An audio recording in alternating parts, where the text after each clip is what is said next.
Welcome to Samithra YouTube channel. நம்ம இன்னைக்கு பார்க்க போறது சமையல் குறிப்புகளை சில டிப்ஸ். என்னன்னா, இப்போ நம்ம முள்ளங்கி கட் பண்ணி சமைக்கும் போது ஒரு மாதிரி ஸ்மெல் வரும் இல்லைங்களா? அது வராம இருக்கிறதுக்கு நம்ம என்ன பண்ணணும்னா, நம்ம நார்மலாவே முள்ளங்கி கட் பண்ணிட்டு ஒரு வானலியில் போட்டு சும்மா வதக்கிட்டு அப்புறம் நம்ம சாம்பார் பண்ணுவோம். அப்படி பண்ணும்போது ஒரு ஸ்பூன் எண்ணெய் விட்டுட்டு அதுல ஒரு ஸ்பூன் மஞ்சத்தூள் போடுங்க. போட்டுட்டு நல்லா நீங்க வதக்கிட்டு அதுக்கப்புறம் நீங்க சாம்பார் வச்சீங்கன்னா அந்த ஒரு மாதிரி பேட் ஸ்மெல் வர்றது அதுவும் வராது. நீங்க செஞ்சு பாருங்க. அதுக்கப்புறம் வெண்டைக்காவை நம்ம ஃப்ரை பண்ணும்போது, நம்ம பொரியல் ஏதாச்சும் பண்ணும்போது ஒரு மாதிரி பிசு பிசு தன்மை இருக்கும். அது மாதிரி இல்லாம இருக்கிறதுக்கு நம்ம வெண்டைக்காயை கட் பண்றதுக்கு முன்னாடி ஒரு 10 மினிட்ஸ் முன்னாடி நல்லா வாஷ் பண்ணிட்டு ட்ரை பண்ணிடுங்க. வச்சுட்டீங்கன்னா அந்த தண்ணியெல்லாம் வத்திடும். அதுக்கப்புறம் வெண்டைக்காயை கட் பண்ணி சமைக்கும் போது தண்ணி விடாம ஒரு பாத்திரத்துல வானிலையில மூடி சமைங்க.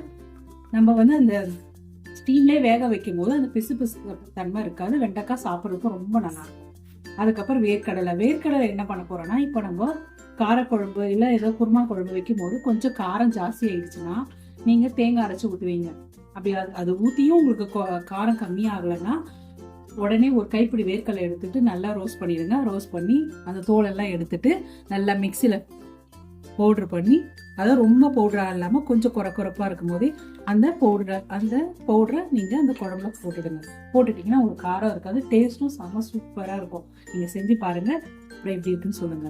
அதுக்கப்புறம் கேரட், நம்ம கேரட் சாதம் இல்லை கேரட் பொரியல் பண்ணும்போது ஒரு 1/2 kg இல்லை நம்ம நிறைய வேணும் இல்லை அவசரமாக செய்யறோம்னா நம்மளுக்கு துருவதுக்கு கொஞ்சம் கஷ்டமா இருக்கும். அப்படி இருக்கும் போது நீங்க இந்த மாதிரி கட் பண்ணிக்கிட்டு பிளெண்டர்லயோ இல்லை மிக்சி ஜார்லயோ போட்டு நல்லா ஒரு சுத்தினீங்கன்னா, அதாவது மிக்சி ஜார்ல போட்டீங்கன்னா ஒரு மாதிரி குறைன்னு பொடி ஆயிடும். நம்ம தேங்காய் துருவுற மாதிரி ஆயிடும்.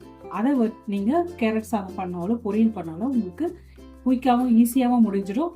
நல்லாவும் இருக்கும், டேஸ்ட்டும் நல்லா இருக்கும், உங்களுக்கு வேலையும் சீக்கிரம் முடியும். அதுக்கப்புறம் பீட்ரூட், நம்ம பீட்ரூட் பொரியல் பண்ணும்போது பார்த்தீங்கன்னா நிறைய பேருக்கு பீட்ரூட் பொரியல் பிடிக்கல, ஸ்வீட்டாக இருக்குது அப்படின்னு சொல்லுவாங்க. ஆனால் பீட்ரூட் பார்த்தீங்கன்னா ரொம்ப உடம்புக்கு நல்லது.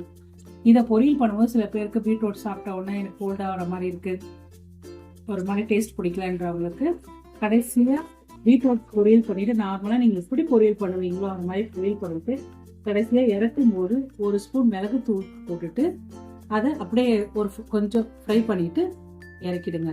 அந்த மாதிரி செஞ்சீங்கன்னா உங்களோட பீட்ரூட் பொரியல் சாப்பிட்றதுக்கு டிஃப்ரெண்ட்டாக இருக்கும், டேஸ்ட்டும் நல்லா இருக்கும்.